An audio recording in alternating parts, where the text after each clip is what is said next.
Hey, Trailblazers! This week, we're rolling back the clock to one of the toughest times in American history, the Great Depression. Picture it: banks collapsing, unemployment skyrocketing, and people losing their homes faster than you can say stock market crash. But don't worry, it's not all doom and gloom. Because in the middle of all that chaos, a new kind of leadership rises. Enter Franklin D. Roosevelt and his big idea, the New Deal. Spoiler alert, there's a lot of drama, a little hope, and enough government programs to make an alphabet nerd very, very happy. Let's dive in. Setting the stage, the Roaring Twenties.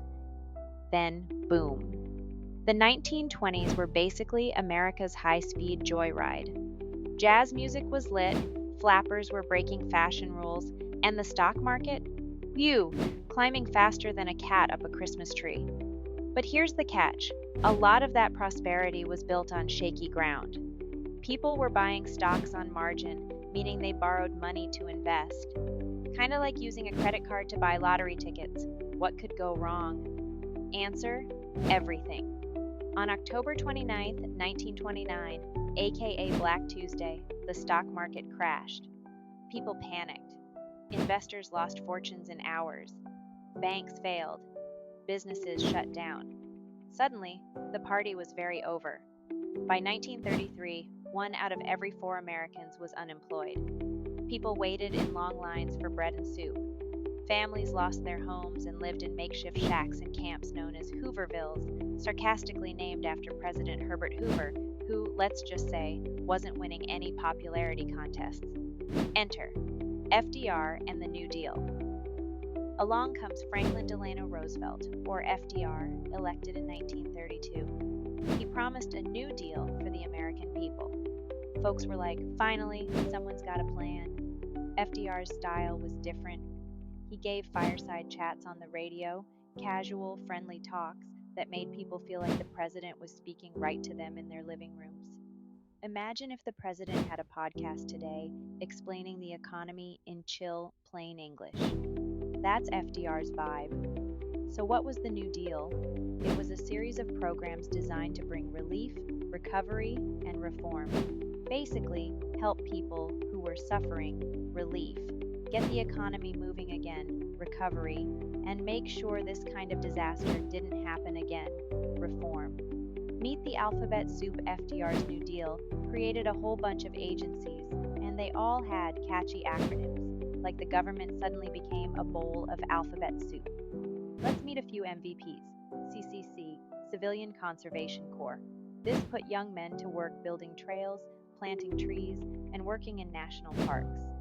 Imagine the original summer job program, but outdoors with a shovel. WPA, Works Progress Administration. This was one of the biggest. It hired millions to build roads, bridges, schools, and even supported artists and writers. That's right, people were paid to paint murals and document American life during the Depression.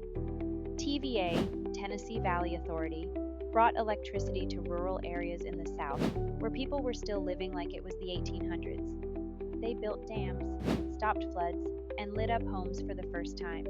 SSA, Social Security Act, still around today. This program helped older Americans by giving them monthly income after retirement. Game changer. Not everyone was cheering now. Don't think everyone was on board. Some people said the New Deal gave the government too much power, like it was trying to control the entire economy. Others thought it didn't go far enough to help the poor and working class. There were even Supreme Court battles over these programs. FDR tried to add more justices to the court in what critics called his court-packing plan. That move? Big controversy. One family's story. Let's zoom in for a second. Imagine a family in Oklahoma during the Dust Bowl, a terrible drought combined with poor farming practices that turned farms into dry, cracked wastelands. The Johnson family's crops are dead, the farm's been repossessed, and they're heading west to California, crammed into a beat-up truck with everything they own. They're hoping to find work, but so are thousands of others. This was real life for so many Americans. The New Deal gave some of them jobs through the WPA or helped them get electricity through the Rural Electrification Administration. It didn't fix everything, but it gave people a sense that someone was trying. Time to reflect now. Trailblazers, here's the big question. If you were FDR, staring down a country in crisis, with people out of work, banks collapsing, and trust in government at rock bottom, what would you do? Would you launch bold programs and take risks like the New Deal? Or try a different path? And think about this. How should a government respond when the economy crashes? Is it their job to step in, or should people pull themselves up on their own? These are the same questions we ask today when the economy hits trouble. Until next time, Trailblazers, keep asking the big questions and learning from the past. Because who knows, one day you might be the one holding the microphone or the pen that signs the next big deal. See you in the next chapter of history.